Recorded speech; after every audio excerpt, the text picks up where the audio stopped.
Imagine being isekai'd as the main character, but still getting roasted by life itself. Like, bro didn't just get sent to another world, he got handed the worstless starter pack in existence. Like trash skills, zero charisma, and even a face so tragic that it deserves its own recap.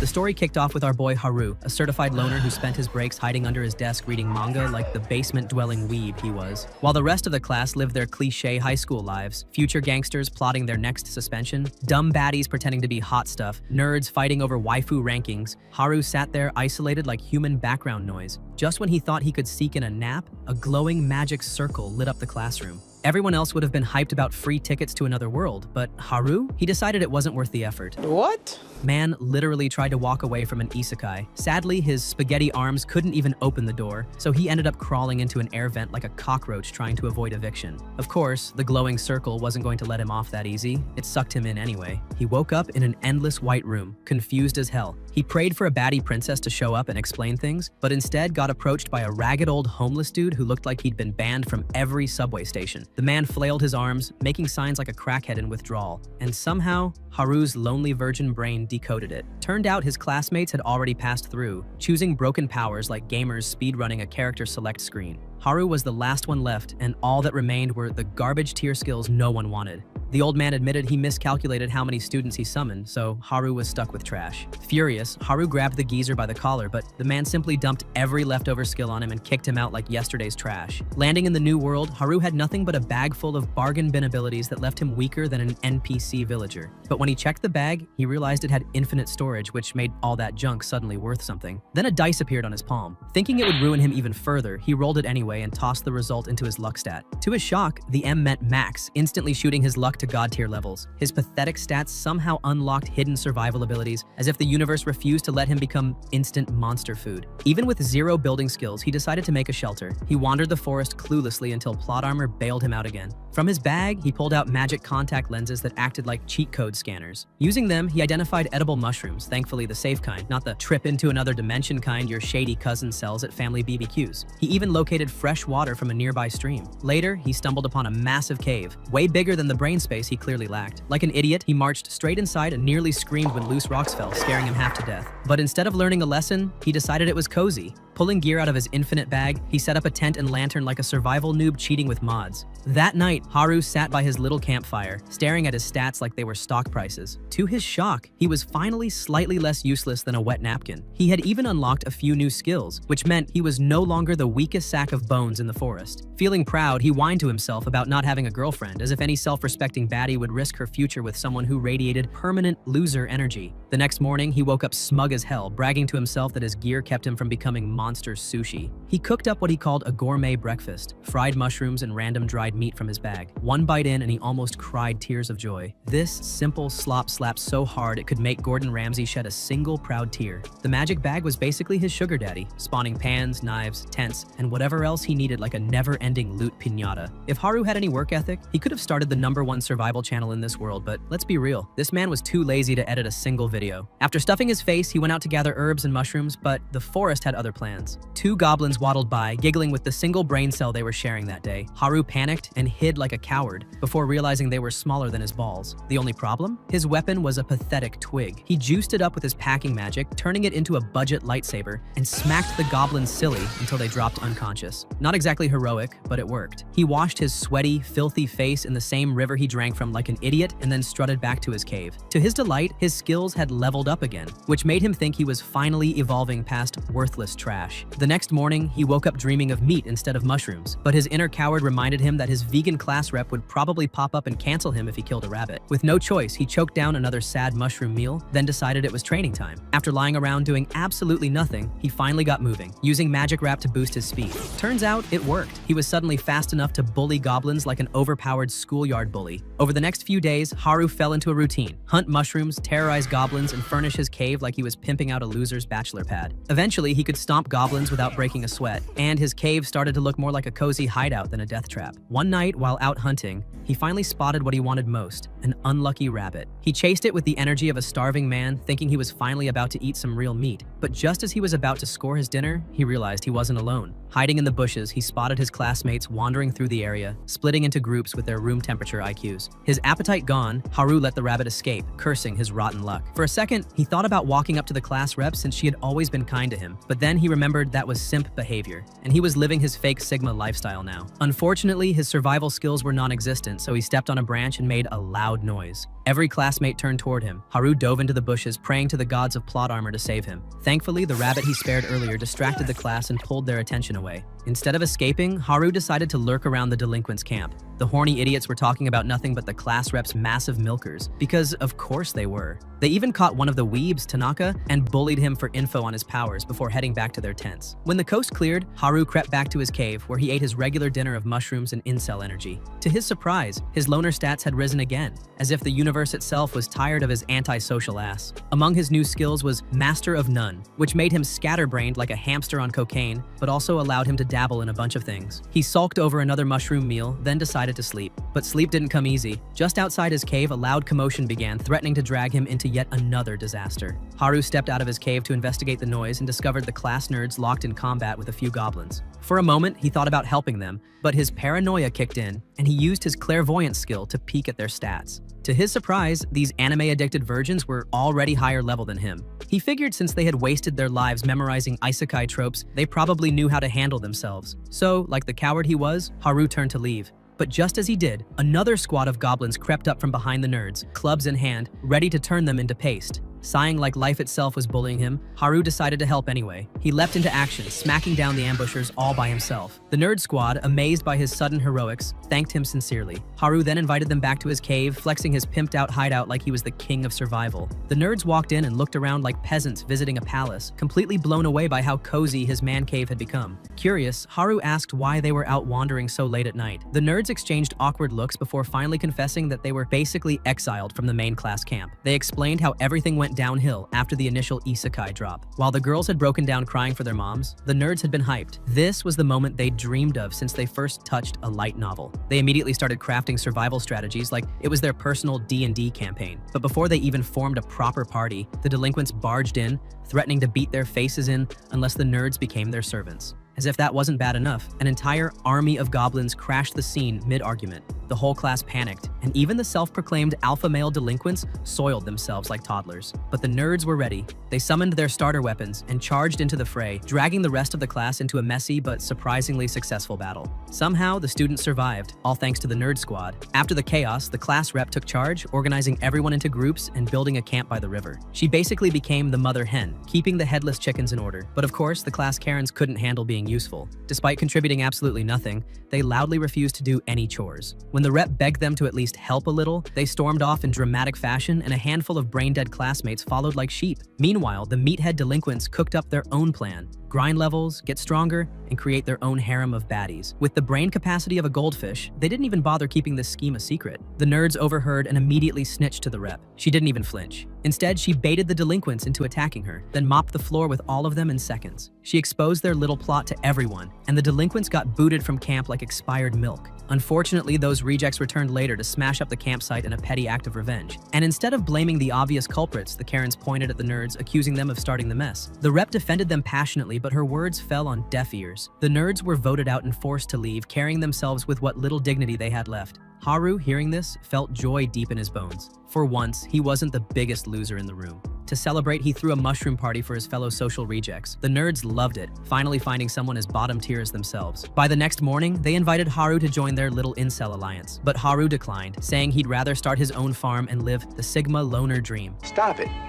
Get some help. When he later scouted the area where the class had built their campsite, he was surprised to find it completely abandoned. His instincts told him something wasn't right, so he activated his clairvoyance to search for any signs of life. What he found next would change the atmosphere completely. Haru's clairvoyance quickly revealed the source of movement nearby, his female classmates lounging around the forest like it was a picnic spot instead of a monster-infested death zone. His heart sank. Instead of standing his ground, he panicked. Because Haru wasn't just Rizless, he was the human embodiment of "please don't talk to me, I'm scared of women." He bolted instantly, deciding that a forest full of bloodthirsty goblins was less terrifying than a pack of thirsty Delilah baddies. But the girls didn't attack. Instead, they called out after him, begging for help to find the nerds so they could apologize. Haru froze, suspicious. These were the same girls who roasted him daily. Why would they suddenly want to play nice? Trying to chase them off, he warned them about the monsters crawling all over the woods. That backfired immediately. The girls clung to him, terrified, begging to stick with him until they reunited with the nerd squad. Then they sweetened the deal, promising to form a harem and crown him their almighty Sigma King. Predictably, Haru folded faster than a cheap lawn chair.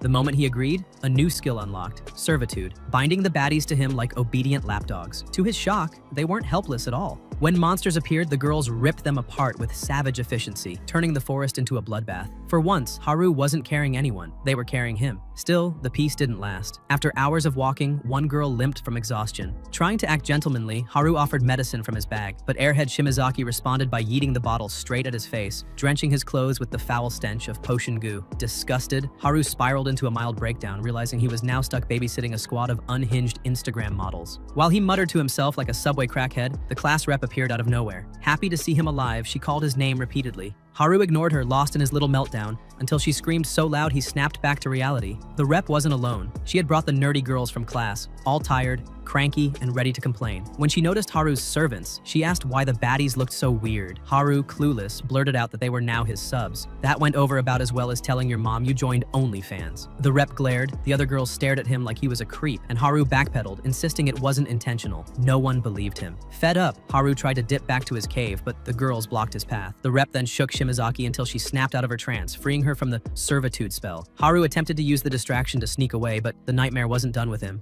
He sat off to the side, fuming, while the baddies finally explained themselves. To his shock, their story actually seemed truthful. The rep thanked Haru for saving them, but all he wanted was to be dismissed. Instead, the baddies lit up at the mention of his forest home. Shocked he had a comfy hideout, they immediately plotted to invade it and turn it into their personal sorority house. Haru, down astronomically bad, let his imagination run wild. One night surrounded by baddies, fulfilling all his degenerate fantasies. He caved instantly, leading them back to his cave like a simp tour guide. His man cave, once his proud loner sanctuary, transformed into a girl's dream mansion. The girls stormed in, tossing their sweaty clothes aside to raid his luxurious bathroom while Haru got booted outside into a tent. Ironically, he didn't mind. Being alone in the forest was still better than drowning in their non-stop chatter. Great ass. So here is a question for you. If you are in Haru's place, what will you do in this situation? Now, let's continue. But before he could fall asleep, the class rep slipped into his tent. She thanked him for being a bigger simp than all the other boys combined, since they had abandoned the girls to survive alone, but Haru was desperate enough to let them freeload. Then she confessed something. She felt useless compared to the nerds. Haru saw an opportunity to climb her approval ladder. He threw the nerds under the bus, saying they only knew what to do because they wasted their lives preparing for this world. The rep clapped back with a reverse Uno, pointing out that Haru was even more prepared than them. Translation: he was the king of losers. Damn! That whole crushing truth left Haru stunned, while the rep left him alone in his tent. He drifted off to sleep, dreaming not of survival, but of clapping those milky cheeks he'd never get close to in real life. Haru, the certified simp lord, woke up with morning wood, only to find one of the mansion baddies sitting right next to him in his tent. She slid closer, asking if he was ready for breakfast. For a moment, Haru was stunned. This was new. A girl in his tent in the morning? His brain blue-screened. But the second she mentioned fried fish, his excitement skyrocketed, and he clumsily knocked his forehead into hers like a true caveman. Without a shred of dignity, he sprinted outside and devoured the fish like a barbarian who hadn't eaten in weeks. The class rep stared at him in disbelief and asked how he lived next to a river, yet never caught a single fish. Haru's response was peak degenerate energy. He claimed the fish were faster than she was in bed and slipperier than her sister sliding into his DMs.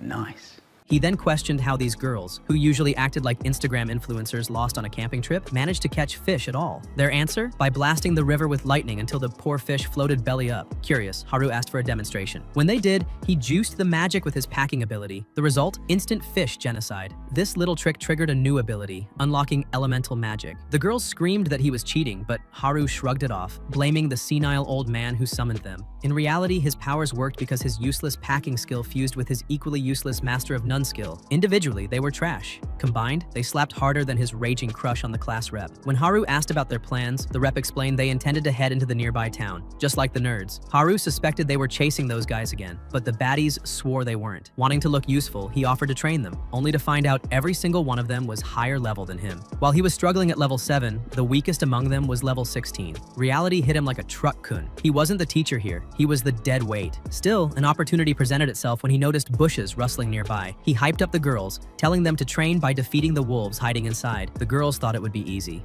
Spoiler, it wasn't. They underestimated the wolves, thinking the beasts would just roll over. Instead, the wolves sent them straight back to the kitchen. Their humiliating defeat was so brutal, it probably set women's rights back 50 years. Later, they held a performance review meeting in Haru's tent, trying to figure out why they were all collectively useless. Once the meeting ended, most of them left for another Rhea match. But the girl who woke Haru earlier stayed behind. She apologized, admitting she had been testing him to see if he was a gentleman or a creep. Shockingly, Haru passed, and he accepted her apology. The next morning, she proved it by waking him with roasted fish. Haru was so happy he could cry, but while munching away, he overheard the girls prepping for a Rhea match again, this time with zero planning. Luckily, the class rep still had the last working brain cell in the group. She stopped their stupidity and reminded them they needed to train properly before facing stronger monsters. Their training began with low-level goblins, but even that turned into a massacre. The goblins beat them down so hard it could have been used in an anti-feminist propaganda video. Still, the girls didn't quit. They trained until, eventually, they were strong enough to challenge the wolves again. This time, they actually worked together and won. For once, they proved they were at least slightly more useful than a calculator in an Asian kid's backpack. The class rep, impressed, thanked Haru for helping them train and invited him to join them on their trip to town.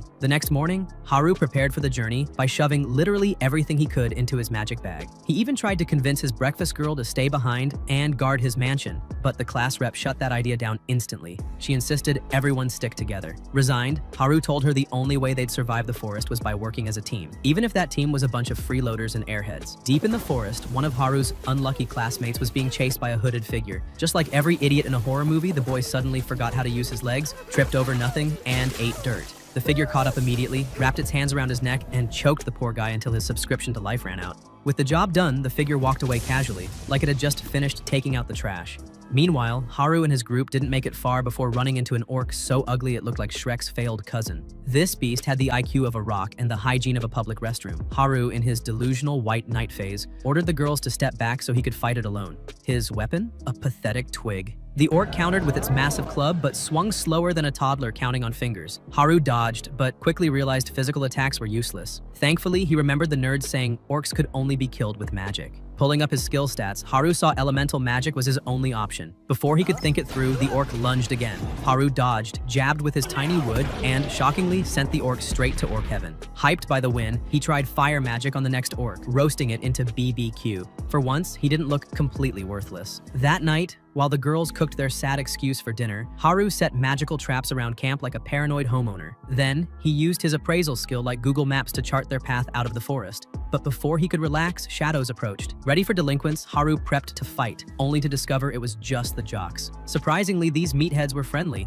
Haru accused them of creeping on the girls, but they explained they were actually looking for him. Suspicious, Haru wondered if they wanted to play with his sausage, but they quickly shut that down. Instead, they told him they were searching for a mysterious skill, rumored to be stronger than even the delinquents' puppetry and mesmerize. Haru instantly remembered seeing hijack on the summoning skill board. The jocks revealed that since no one bragged about hijack earlier, they assumed Haru had it. Haru clarified he didn't. His skill was just servitude, basically glorified dog-sitting. Still, they warned him about hijack's danger, then left, telling him to apologize to the class rep. Too bad the rep had been eavesdropping the whole time like a jealous ex with trust issues. The next morning, Haru told the girls to prep for training. To his confusion, the baddies acted way too excited, like someone had spiked their mushrooms with something questionable. As Haru prepared to lead, the class rep pulled him aside for a private talk. He accepted instantly, hoping for a special morning routine. Instead, she admitted she had been listening in last night, basically confessing to being a jealous girlfriend. Before she could explain herself, Haru coldly dropped the bomb. He already knew she was the one holding the hijack skill. Shocked, the rep asked why he hadn't tried to stop her. Haru explained that the nerds already knew but trusted her, and so did he. He added that he believed she wouldn't turn into the Austrian artist with that kind of power. Relieved, the rep thanked him, secretly swooning over his rare display of faith.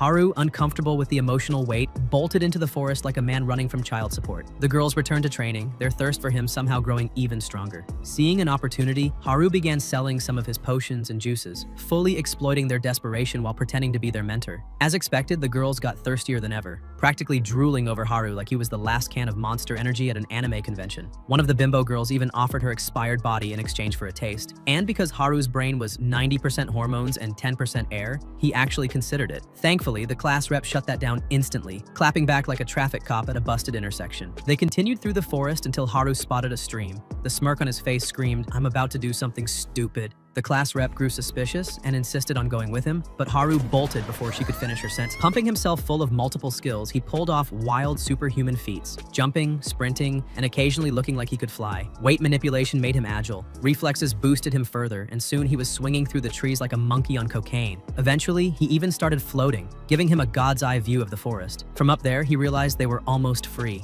Unfortunately, Haru ran out of momentum and plummeted from the sky faster than my grades back in high school. He cratered into the ground, surviving with only a few bruises and a bruised ego. That night, back at camp, the class rep nagged him like a discount version of his mom. After a few more trials, the group finally escaped the cursed forest. Their next challenge was a massive grassy field. Along the way, Haru's walking skill evolved into airwalk, basically turning him into anime Jesus. He strutted above the ground like he owned the sky. From up there, he spotted a wagon of helpless NPCs under attack by monsters. Running back, he informed the class rep, who suggested sending the fastest group members to help. Haru, drunk on his own hero complex, decided to go alone. He lightened his body with weight manipulation, then used bursts of wind magic to propel himself forward. It was genius, until it wasn't. The class rep, clinging to his cloak without him realizing, ruined everything. With their combined weight dragging him down, the two crash-landed like a torpedo, smashing directly into the monsters and knocking them out by sheer accident. The class rep was knocked cold, but Haru stood tall, taking all the credit. The NPCs cheered, thanking him for saving their weak behinds.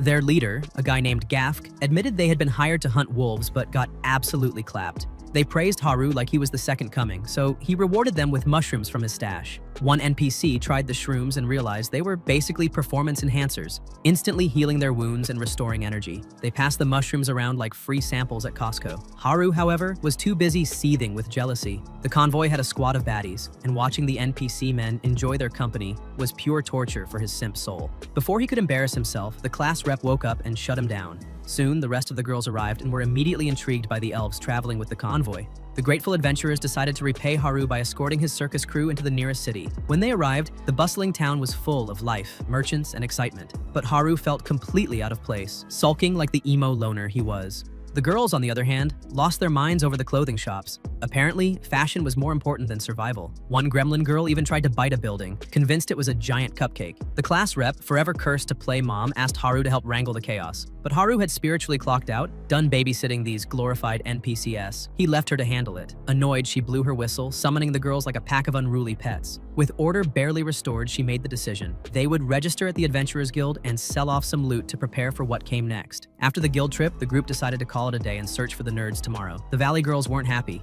They wanted to hunt for Nerd D immediately. Haru knew it, even if they denied it, and he laughed at their terrible poker faces. The next stop was the Adventurers Guild, a massive stone building crawling with battle-scarred veterans. Gafk, the adventurer Haru saved earlier, invited him inside to meet the guildmaster. But Haru froze the moment he noticed every man in there looked like a grizzled MMA fighter, while he looked like a malnourished library kid. Worse, the boss was a giant scary dude with a mustache straight out of a Captain Hook cosplay. To Haru's relief, the guy turned out to be father-friendly, thanking him for saving his men and nothing more. Haru bolted out of the office before things got awkward. He spotted a small shop nearby and decided to pawn some loot. That's when he found out his gems were worth so much, the store couldn't even pay him on the spot. He was officially rich, but had to wait until tomorrow for the appraisal to finish.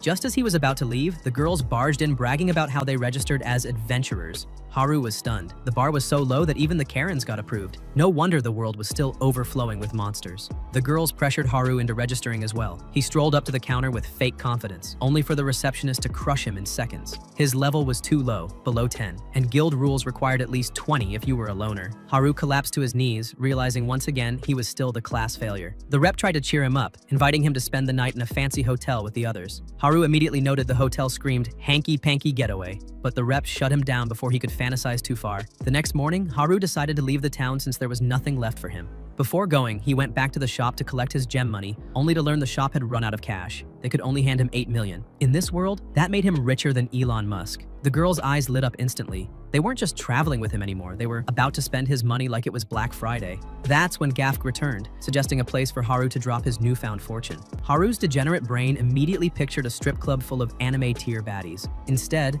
Gafk dragged him to a dusty artifact shop with an owner who looked like he wasn't legally allowed near playgrounds. To Haru's surprise, the shop had solid equipment, so he shopped like an Instagram influencer blowing daddy's credit card. Then, he found a strange necklace with the number 7 engraved on it. Curious, he asked about it. The shopkeeper explained it allowed users to fuse multiple items into one. Excited, Haru bought more gear, but before he could finish, the class rep showed up to remind him it was past his bedtime. Panicked, Haru knocked the items together, accidentally activating the necklace. Everything fused into one massive piece of equipment worth 10 million. The shopkeeper freaked out because Haru hadn't paid yet. Haru tried to wiggle out of the debt, but was forced to fork over everything. Just like that, he went from Elon Musk to broke college student in one night.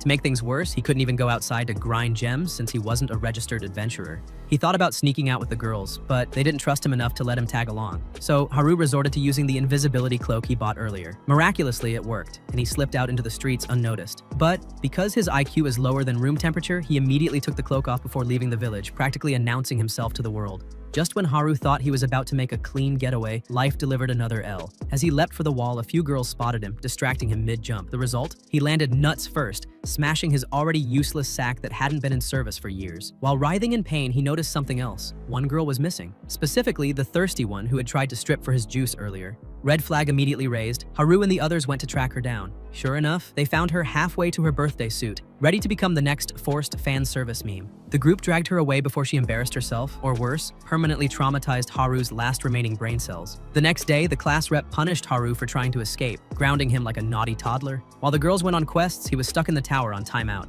But Haru had other plans. The moment they left, he whipped out his invisibility cloak. This time, he had the rare IQ boost to actually keep it on until he cleared the village walls. Out in the woods, Haru stumbled across a group of bandits harassing a girl in her carriage. True to form, he shrugged it off, deciding it wasn't his problem. Unfortunately, the bandits spotted him and decided witnesses weren't allowed. Forced into action, Haru summoned a staff he had never seen before. He quickly realized it was probably a result of his earlier accidental fusion. Either way, it worked. He torched the bandits with fire magic, disciplining them like an angry dad with a slipper. The bandits, humiliated, tried to overwhelm him, but they were basic level NPCs with zero strategy, just spamming the same predictable attacks. Haru dodged everything until they literally exhausted themselves and collapsed. As they lay in a sweaty heap, the carriage owner stepped out, a little girl named Muriel. She thanked him for saving her and casually revealed she was royalty from the nearby town. Haru immediately wrote her off as another airhead, but she pulled herself together and asked him to escort her as a bodyguard. At first, Haru wasn't impressed. After all, the town had done nothing but piss him off since he arrived. But when she promised a reward, his broke ass agreed instantly. Meanwhile, deeper in the forest,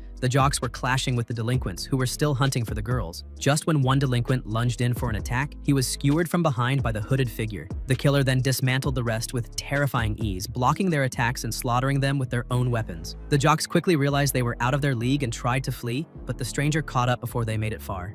Back in the village, Haru whined endlessly as Muriel dragged him to her mansion. He sulked the entire way like a child forced to do chores. But once inside, he was stunned by the size of the estate and the lavish family portraits on display. Even then, his first instinct was to sneak out again. And in true Haru fashion, he completely forgot his invisibility cloak existed and just tried to walk away like no one would notice. Predictably, the princess caught him instantly. Insisting on showing her gratitude, she offered him royal treatment. Haru gave up resisting and accepted her hospitality. First came a feast fit for kings, which he devoured like a starving gremlin who hadn't eaten since childhood. Then, to make things extra, she handed him a VIP ID card, granting free access in and out of the city. Basically the cheat code he had been begging for since day one. Haru didn't even react. He just kept munching food, ignoring her like a rejected Tinder date. Muriel sulked quietly, but Haru was in full Sigma mode. Feelings weren't on his menu, only food. The next morning, Haru was back at the hotel, facing an interrogation squad, aka his harem. The girls demanded to know where the hell he vanished the night before. Haru, being the pathological liar he is, calmly claimed he got invited to a noble's house, but pretended not to know why. Since none of them had 2 working brain cells to rub together, they believed him. Still, the class rep, playing mom of the group yet again, told him to stay put this time. Haru nodded like a good little boy, but the second they stepped outside, he ghosted without hesitation. Before leaving town, he stocked up on food and even left a little note for the class rep explaining himself like some wannabe romantic. Then, flexing his shiny new VIP ID card at the gate, he strolled right past the guards. Finally, he was free, back to being a proud loner. As he wandered through the forest, he realized that even though his old life was full of hunger and near-death experiences, it was still way better than babysitting a bunch of clueless girls. But the peace didn't last. A random monster jumped him, forcing Haru to smack it down with his stick. He quickly noticed his new equipment made him stronger, but the forest itself felt wrong. Going deeper, he spotted blood on the ground. His dumbass brain started guessing. It could have belonged to the nerds, the delinquents, or maybe the jocks. Using his tracking skill, he followed the trail and eventually found the jocks sprawled out like corpses. Panicking, Haru doused them with his special fluids until they coughed back to life. They confirmed the girls were fine, but explained the nightmare they had just lived through. The hooded stranger had wiped out the delinquents, stolen their weapons, and nearly killed them all. When Haru asked about the nerds, the jocks admitted they had no clue if those four-eyed gremlins survived. What they did know was far worse. The stranger was hunting specifically for the class rep's hijack skill. Haru was stunned since he thought only him and the nerds knew about it. The jocks revealed the guy kept demanding her location, then beat them half to death, hoping whoever came to rescue them would lead him to her. And now, since Haru dragged them back to his cave, the stranger's target was him. The jocks offered to fight alongside him, but Haru refused. On the outside, he acted cocky, but deep down he was sweating bullets. Even so, he told the jocks to run back to town and protect the girls. If they lost, the harem would be defenseless. That left him alone to deal with the hooded freak. And for once, Haru admitted he needed to train like crazy or he'd end up as fertilizer. He began analyzing what he knew. The stolen weapons were single use. Once activated, they couldn't be canceled. If he wanted to stand a chance, he needed a skill that didn't have that flaw. Just as he was deep in thought, a group of goblins showed up, drawn by the blood. Haru saw it as free XP and started smacking them around, but to his frustration, the farming didn't work. Before he could figure out why, a massive troll with a hammer appeared. Swinging for his life, Haru barely dodged, then fused his skills into his staff, landing a one-shot kill that flattened the beast. He barely had time to celebrate before another goblin appeared, except this one wasn't normal. Its aura screamed cracked-out nightmare. Haru scanned it and was horrified to see its level was insanely high. He tried fusing his skills again and went for another one-shot, but this time the goblin tanked it and countered with brutal force. Haru pushed back using a new skill, Gambit, but the goblin healed instantly like it was playing on cheat codes. Then, it fired off a massive energy slash that sent Haru crashing into the trees, nearly ending him right there. For the first time, Haru realized the truth. He might actually be cooked. Haru was beaten, bruised, and looking like roadkill, but he remembered one thing. The jocks had survived a worse ass-kicking than this. If those steroid junkies could live, then so could he. So he forced himself to give it one last push, and somehow it worked. His staff connected, the overpowered goblin collapsed, and Haru finally leveled up to 11. A pathetic number, sure, but for this clown, it was like winning the lottery. Dragging his sorry body back to his pimped-out cave, Haru checked his stats. His Gambit skill had been confirmed, meaning he'd finally found a way to stand against the hooded freak. The next morning, his guest of honor arrived. The hooded menace stepped out of the shadows, pulled down the hood, and boom. It was Tanaka, the four-eyed dweeb nobody liked, now dripping with villain energy. Tanaka looked annoyed. He had hoped the jocks would lead him to the class rep, not the class reject. Haru asked if everything had been planned from the start, and Tanaka answered with the smugness of every edgy anime villain ever. He casually mentioned he had already slaughtered all the other boys in the class as if that was just Monday morning warm-up. Then, like a true prick, he told Haru to get his filthy face out of his sight. Haru refused. Tanaka's grin widened as he flexed his power. He mocked Haru for picking trash skills, then launched a barrage of rocks using his metal skill, trying to crush him. But Haru dodged, proving he wasn't completely useless. Tanaka actually seemed impressed before activating two glowing orbs, his Dragon Balls, and merging them into one massive crystal nut. Jagged spikes shot up from the ground, aiming to cripple Haru permanently. Somehow, Haru leapt back just in time, barely keeping his knees intact. The dickhead then asked when Haru started suspecting him. Haru shot back that he knew something was off when Tanaka was chilling with the delinquents. That actually impressed Tanaka, who admitted Haru wasn't as brain-dead as he thought. When Haru asked when he planned to start his evil scheme, Tanaka confessed he'd been plotting since the second they got isekai'd. The only reason he waited was because he missed out on hijack and needed another way to power up. Suddenly, Tanaka summoned twine from the ground, trapping Haru's ankles before setting it on fire. But just as he thought the match was over, Haru absorbed the flames into his wooden staff, shocking the bespectacled bastard. With Tanaka distracted, Haru launched a counterattack, but Tanaka wasn't done flexing. He summoned a massive sword and blocked it with ease. Then, in full anime boss mode, he called forth an entire armory, cycling through weapons like he was shopping at Costco. Haru couldn't keep up. Every swing came from a different angle, unpredictable and relentless. Eventually, one clean strike sent Haru flying across the river, crashing into the bank like a ragdoll. Tanaka followed, taunting him, asking if he was finished. Haru realized the truth. The guy had so many skills, it was impossible to guess his next move. That's when it hit him. Tanaka wasn't naturally gifted. He had copied his classmates' abilities using a skill called copycat. Tanaka admitted it proudly. His goal was simple: steal the class rep's hijack, become a god, and then erase everyone else while farming their skills like loot boxes. He pressed the attack, and Haru struggled, finding no openings. Finally, Tanaka lunged from behind, convinced it was the end. But Haru smirked, sidestepping with ease. He whispered the truth. He had figured out Tanaka's weakness. The four-eyed edgelord could only use 3 skills at once. That's why he never repeated the same attack more than twice. Haru had baited him into spamming everything earlier just to study his patterns. Now the tables were turning. For the first time, Tanaka was the one sweating. But Tanaka, still high on his own delusions, came charging at Haru like a red-headed stepchild desperate for attention. Haru casually sidestepped, then swung his hard wooden staff straight into Tanaka's gut, launching him backward like yesterday's trash. Haru told him he didn't care about his fake genius act and was about to smack the red out of his hairline when Tanaka pulled a reverse Uno, firing a flaming ball straight at him. Haru barely dodged, realizing this low-testosterone nerd still packed dangerous power. That's when Tanaka unveiled his so-called ultimate weapon, a shiny dagger Haru had never seen. He dashed at impossible speed, slicing from every angle, kicking up enough dust to turn the battlefield into a sandstorm. Haru braced himself, but in reality, the dweeb was hiding behind a rock, charging up his deadliest skill, instant death. The attack hit, summoning a swarm of ghostly skulls that latched onto Haru and sucked the life right out of him. Our boy collapsed, lifeless on the ground. Tanaka laughed like a discount anime villain, stomping Haru's head for extra disrespect before turning to hunt down Hijack. But just as he strutted away, a voice called out. He froze, turning back to see Haru standing tall, glowing with aura like he'd respawned in god mode. Tanaka's eyes widened. Instant death was supposed to be 100% fatal. Haru explained the skill counted as a status debuff, but thanks to his well-being perk, he had resistance. Add his maxed out luck stat, and the attack's success rate dropped harder than Tanaka's self-esteem.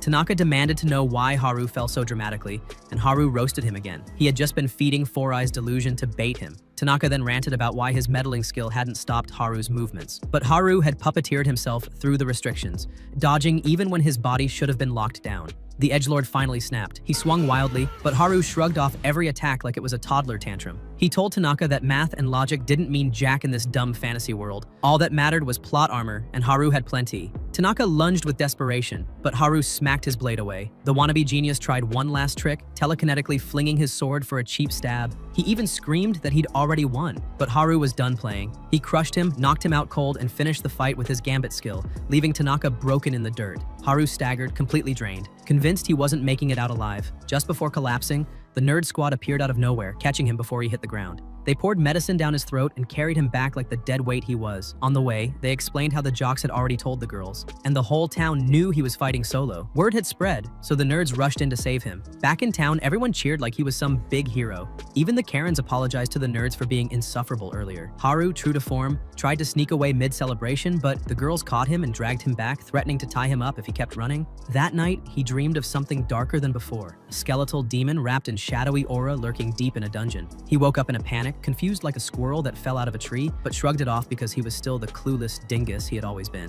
Morning came, and he wandered off to meet the nerd squad once again, clueless of the storm that was coming. The four-eyed nerd squad announced they were heading into a dungeon to hunt for some legendary skill that would finally boost their riz and maybe make the crusty girls stop ghosting them. Haru told them straight up that what they actually needed was therapy, deodorant, and a 2-for-1 deal at a plastic surgeon's office.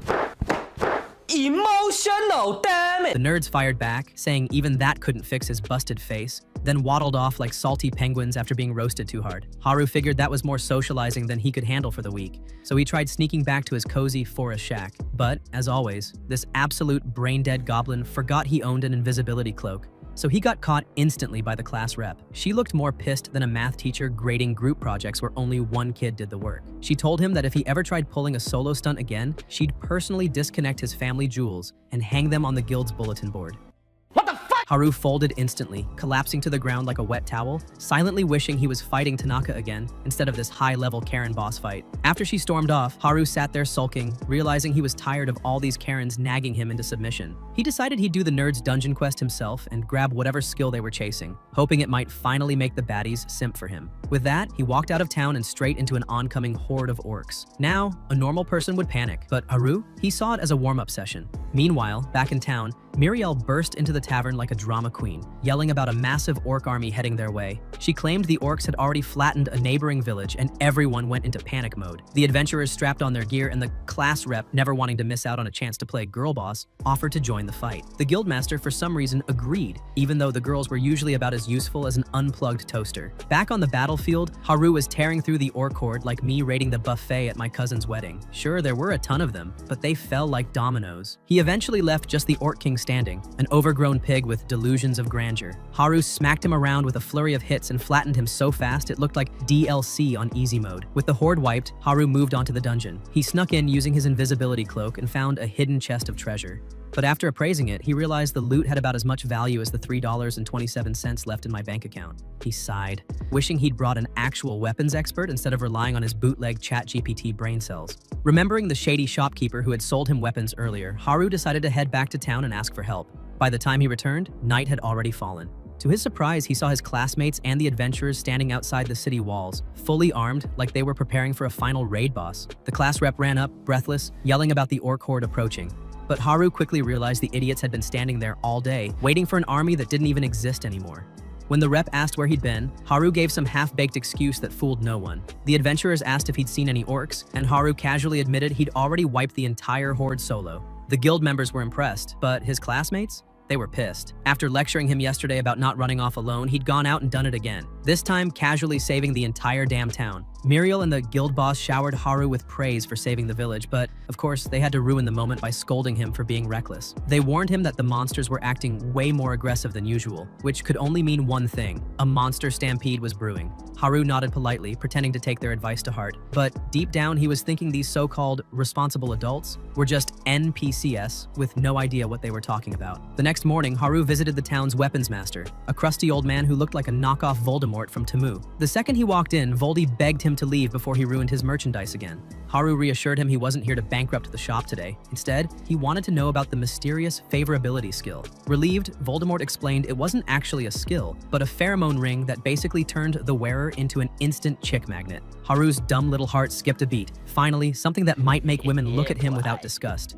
When he asked where to find it, Voldy told him it was locked away on the 50th floor of the dungeon. Each level had a final boss, and legend said an ancient emperor lurked deep inside. Haru was hyped, thanking Voldemort before rushing off to restock. What he didn't realize was that the nerds had been eavesdropping the whole time. They immediately snitched to the class rep and the baddies, who vowed to stop him from throwing his life away on such a dumb mission. On his way to the dungeon, Haru was intercepted by the girls. When they demanded to know why he was going, he lied through his crooked teeth, saying he was searching for the Solomon ring that let him talk to animals. Nobody believed that weak excuse, so Haru just sprinted past them, leaving their shrieking behind like background noise. A guard half-heartedly tried to stop him, but when nobody listened, he gave up and went back to his minimum wage shift. Inside the cave, Haru relied on his maxed out luck stat to skip worrying about traps. Naturally, the universe called his bluff. Within seconds, the idiot tripped and crashed through a weak wall, plummeting into a bottomless pit. The class rep even tried to grab his hand, but of course, she missed. Haru fell for what felt like forever, until he finally used earth magic to soften the ground below, bouncing like a dollar store trampoline to survive. Dusting himself off, he used his Isekai Google Maps to check the dungeon's layout. That's when his trap detection skill finally activated, after he had already fallen into a trap. He was furious, calling the skill useless DLC, but still used it to check his surroundings. To his horror, he discovered the dungeon didn't just have 100 floors, it had a hidden 101st floor. As he descended deeper, the air grew thicker with poison fumes. Somehow, plot armor kept him alive long enough to push open a massive door. Immediately, he was blasted back by a gust of terrifying wind. Haru knew whatever was inside was built different. Sure enough, standing before him was the same nightmare demon he had seen in his dreams. Its aura was so overwhelming he could barely move. When he appraised it, the truth made his blood run cold. It was the Dungeon Emperor, level 100, with its skills hidden beyond appraisal. To make things worse, the creature was a hybrid, one part lich, meaning it was completely immune to ranged magic. If Haru wanted even a sliver of hope, he'd have to fight it up close. With no other option, Haru charged in, boosting his speed until he was practically breaking the sound barrier. He attacked from every angle he could, but every single strike was blocked like he was a toddler poking a pro wrestler. Even when he kicked things up to hypersonic speed, the skeleton just deflected him like it was batting flies. Haru went faster and faster, throwing everything he had, but the Dungeon Emperor swatted him away every time like a bored gamer farming trash mobs. Out of nowhere, Haru's vision blurred, and and he saw himself getting stabbed straight through the chest by the demon. A split second later, the demon actually tried to stab him, proving the vision wasn't just a bad acid trip but a brand new skill. Haru realized he could now predict the monster's attacks before they happened by following its erratic movements. Instead of running for his pathetic life, he decided the only option was to stay on the offensive. Hours went by and this fool was still swinging like a drunk toddler with a broomstick. Not a single hit landed, his stamina and mana were drained, his HP bar was flashing red, and he looked like he just finished a marathon in flip-flops. Yet somehow, the idea of possibly losing turned him on. This clown was actually excited about being one tap away from death. He tried attacking one more time but collapsed, too weak to even stand. The demon walked toward him but didn't strike. Haru was confused. No killing intent, no follow-up attack. He figured it must be looking down on him as too weak to even bother killing. That pissed him off more than the fight itself. He rushed forward again, only for the demon to casually dodge and put its blade to his neck. Haru demanded to know why it wasn't finishing him off, but the creature stayed silent. Then, he finally pieced it together. The skeleton wasn't the real enemy. The dark aura wrapped around it was controlling its actions. Without hesitation, Haru used his staff to absorb the dark energy. Shockingly, it worked. The skeleton instantly dropped its sword and lowered its guard, standing there defenseless. Haru asked if it wanted to be freed through death. Still, it gave no reply, just stood motionless. The dark aura started leaking out of Haru's staff, trying to reattach itself to the skeleton, but instead of letting that happen, Haru did the most unhinged anime protagonist thing ever. He hugged the damn skeleton. He said he knew what it was like to be a lonely loser, and that he understood its pain. Somehow, that cringe line actually worked. The dark aura scattered and his servitude spell triggered, binding the skeleton to him as its master. The skeleton, now revealed to be named Angelica, shook her head when Haru asked if she was mad. They shook hands awkwardly, and he realized she was now officially on his side. Panic set in. If the class rep found out he used servitude on a girl, she'd roast him alive. Then again, Angelica was just bones. No boobs, no problem. The two tried to move on, climbing up toward another floor, only to be met with a new threat. A level 100 knight, the floor master. Haru knew damn well he couldn't beat it, so in typical caveman logic, he smashed the ceiling with earth magic to escape. The plan worked, kind of. The ceiling collapsed, but instead of freedom, two level 99 minotaurs dropped in like unpaid rent collectors. They ripped the knight to pieces, but took heavy damage in the process. Haru, the opportunistic rat he was, finished them off and pocketed their gems like it was nothing. Angelica gave him a judgmental stare, but he told her to shut it because a win was a win. Then, she looked at the knight's empty armor. Haru asked if she wanted to wear it, and she nodded. At first, the weight nearly flattened her bones into dust, but with some magic, she reshaped the armor, slimming it down, adding curves, and giving it a more feminine look. Haru realized his skeletal companion had just transformed from spooky nightmare to bone-clad waifu. Haru and his new skeleton sidekick Angelica kept climbing until they reached the next floor. Right away, his danger radar started pinging. Using appraisal, he discovered the floor master was a level 98 lich, and that was a problem, because unless you had divine attacks, fighting a lich was like trying to punch Wi-Fi. His usual physical strikes were about as useful as a Nerf gun. He thought about pulling the same dumb move of blowing through the ceiling like last time, but quickly remembered how that disaster rained down minotaurs on his head. So no. Before he could overthink it further, the lich fired a massive light beam at him. Haru barely dodged, then whipped out divine magic from his trusty wood. And yes, the same wood you should try using on your girlfriend. Shockingly, it worked, and the lich went down. The next floor was swarming with an army of giant level 97 moths. Haru didn't panic. He summoned a fireball like it was mosquito season, then expanded it until all the overgrown bugs fried like they'd been left under a bug zapper. The next level was crawling with fat caterpillars, and he squashed them without even breaking a sweat. But just when he thought things were easy, the next boss showed up.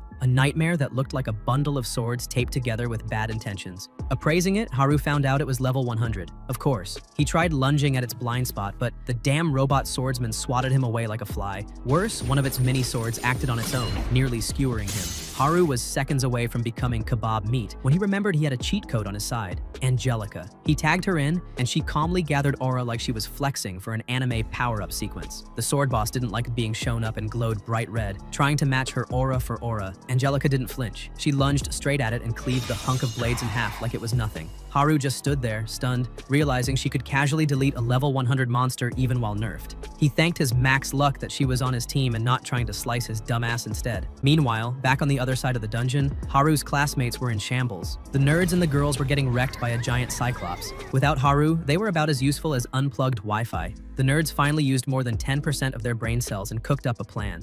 Kakizaki leapt onto the beast as bait, distracting it just long enough for Oda to charge up an energy blast. The Cyclops swatted Kakizaki away like a mosquito, but before his body hit the dirt, Oda blasted its one eye, knocking the big idiot out. The class cheered like they'd just survived Dark Souls on easy mode, but the class rep knew the truth. They had to reach Haru soon, or it was game over. As Haru and Angelica pressed upward, the whole dungeon began to rumble like an earthquake. Outside, a guard noticed rats and other critters bolting from the cave. He turned, only to see a wave of slime monsters heading his way. Terrified, the coward screamed and ran like a little bitch back to the village. There, he reported that the monster stampede had begun. The guildmaster dusted off an ancient document that revealed the terrifying truth. The dungeon itself was alive and kept expanding. And once it reached its final floor, all its monsters would spill out in an unstoppable stampede. The only way to stop it was to kill the boss on the deepest floor. Everyone wondered who could pull that off. Muriel thought of Haru for a split second, but quickly shook her head. No way in hell that clown could be the savior, right? Before anyone in the guild could finish brainstorming, the ground shook so hard it felt like the world itself was on life support. That could only mean one thing: the monsters were already on their way. The guildmaster shut the meeting down immediately and ordered everyone to focus on evacuating civilians while preparing for the incoming assault. Meanwhile, deep in the dungeon, Haru and Angelica were still climbing through floors like a broke gamer grinding side quests. On one level, they stumbled into a whole flock of griffins circling above. Instead of flexing with flashy sword skills, Haru just yeeted them some poisoned fish, like it was free sushi night. The big bad birds dropped dead mid-flight, proving once again that Haru fought like a budget pest control worker. Back with his classmates, things weren't any better. The nerds and the girls, still desperately searching for Haru, ended up face to face with a massive pack of werewolves. And because their collective combat IQ was somewhere between wet socks and expired bread, it wasn't looking good. Back in town, the adventurers finally got a break after beating the first wave of monsters. As they rested, one of them nervously pointed out the obvious, that the dumbass students were still trapped in the dungeon. The guildmaster sighed, admitted most of those kids were useless, but said Haru might just be reckless enough to actually beat the dungeon's final boss. To test this suicidal hope, they decided Muriel would go inside to tell him. She looked terrified, but after seeing injured adventurers all around her, she reluctantly agreed. The guildmaster even assigned a guard to babysit her. Deeper in the dungeon, Haru and Angelica reached a nightmare floor flooded with water and dangerous whirlpools. To make things worse, the water swarmed with level 81 piranhas, waiting to turn him into chutoi sushi. Knowing he'd be fish food if he hesitated, Haru froze the entire pool with magic, ice barbecuing the piranhas instantly. But the floor's boss wasn't having it. It summoned a massive wave that sent Haru crashing into the water. Instead of drowning, Haru pulled the most anime thing possible. He created a surfboard with earth magic, rode the wave, and slammed his staff onto the fish boss's head like he was auditioning for Tony Hawk Dungeon Edition.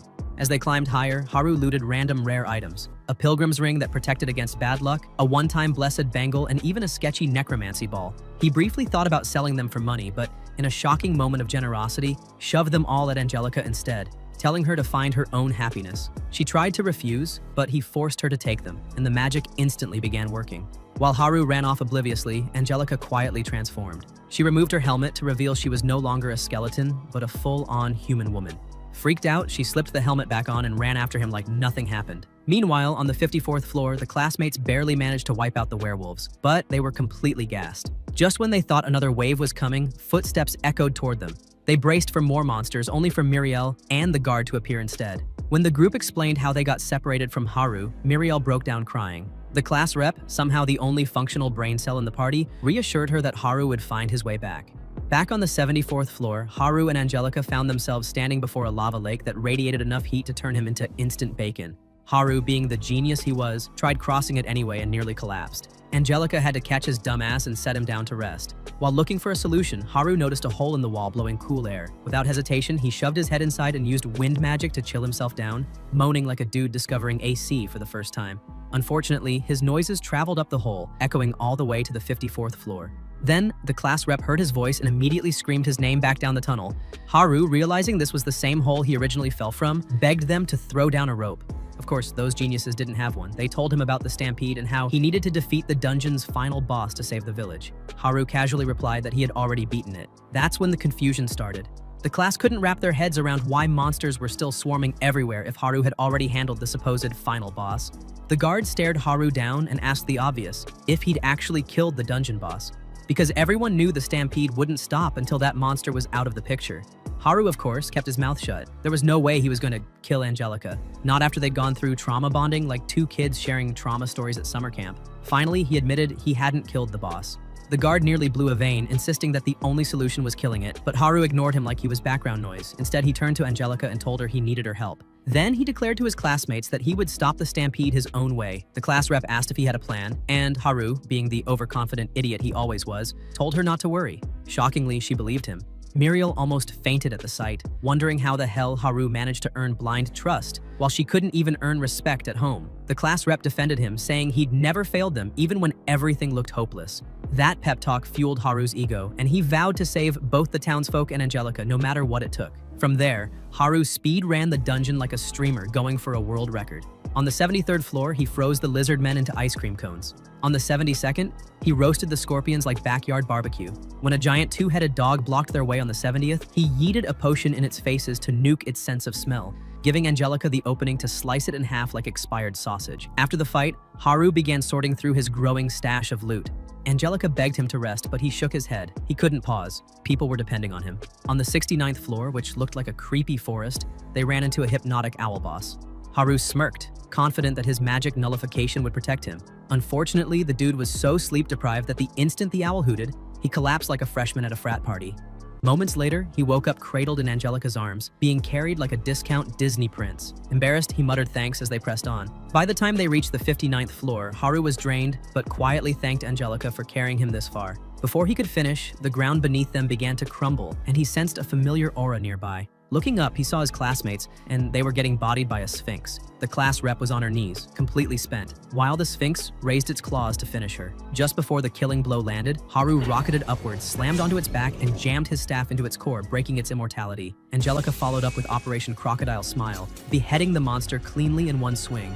The rest of the class watched in shock, then rushed over in relief. They immediately asked who the armored knight beside him was. Haru started to explain, but before he could get a word out, the floor collapsed. He barely leapt out in time, bluffing that he had gained new skills to sense structural instability. Then, as if karma wanted to roast him harder, another section of the floor broke apart and sent him tumbling. This time, the class rep dove in, grabbed his hand and, with the boy's help, hauled him back up. There was no time to celebrate. The dungeon itself was collapsing, and hordes of monsters were spilling toward the surface like rats from a sinking ship. Haru told the group he had a plan, and Angelica was the key to stopping everything. But before he could reveal what that meant, the guard cut in, yelling that they had to return to town immediately before it was too late.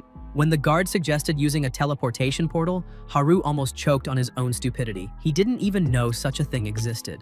The guard explained it had been locked because the genius boy decided to climb from the bottom up, like an idiot speedrunner glitching through a game.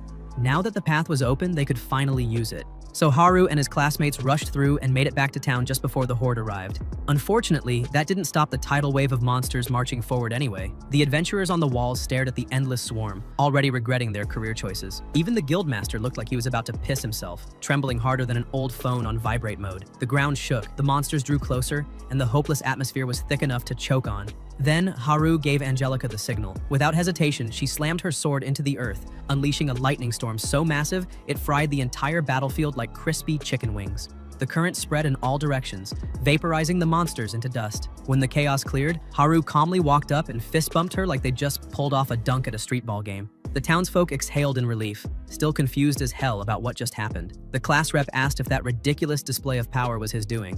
Haru smirked, pulled a humble brag, and admitted it wasn't his strength, it was hers. That only raised more eyebrows. One nerd, always desperate to sound smart, pieced it together. Angelica wasn't just strong, she was the dungeon emperor itself. That revelation had half the town ready to pack their bags. Haru quickly calmed them down, explaining that Angelica wasn't their enemy. In fact, she had saved his life countless times in the dungeon. The adventurers nodded, believing him, but the nerd refused to shut up. He demanded to know why a dungeon emperor would allow a stampede in the first place. Haru roasted him on the spot, calling him a know-it-all pest, before clarifying that Angelica's power had weakened when she was bound to him. Still, even nerfed, she could wipe out monsters with a thought. The girls then asked what happened to the dusted creatures. Haru explained they weren't gone forever. They'd just been shoved back into the dungeon where they belonged. That meant the town was finally safe. Back in town, Haru wasted no time throwing a massive party. He casually announced he was putting all the rare dungeon loot up for grabs in a scramble sale. The girls immediately went feral, knocking the boys flat and hogging everything like hyenas at a buffet. Luckily, Haru had anticipated female greed and secretly set aside items for the boys,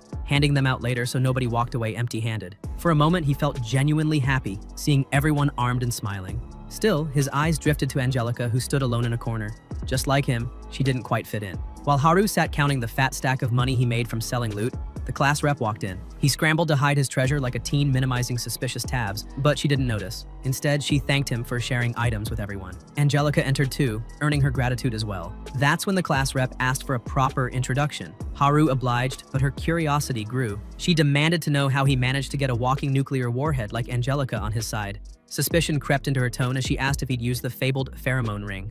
Haru denied ever finding it, but his shaky attitude only made things worse. When pressed further, he nervously confessed he had accidentally used servitude. The class rep exploded, yelling at him for recklessly binding a dungeon emperor. Without giving him a chance to recover, she dragged Angelica away, determined to bond with her and keep her under the watch of the girls. Haru was left standing there like a grounded child who just lost custody of his only friend.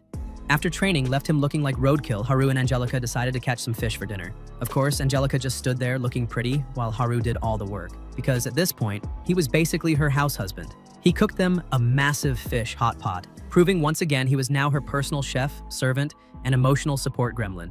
After the meal, Angelica tried to repay him with a full-body massage, but it felt less like a massage and more like getting stomped by an orc marching band. Haru wanted to scream, but he swallowed the pain, not wanting to hurt her feelings. Afterwards, he dragged his battered body outside with her for some stargazing. They sat on a bench, Angelica looking nervous and sitting far away.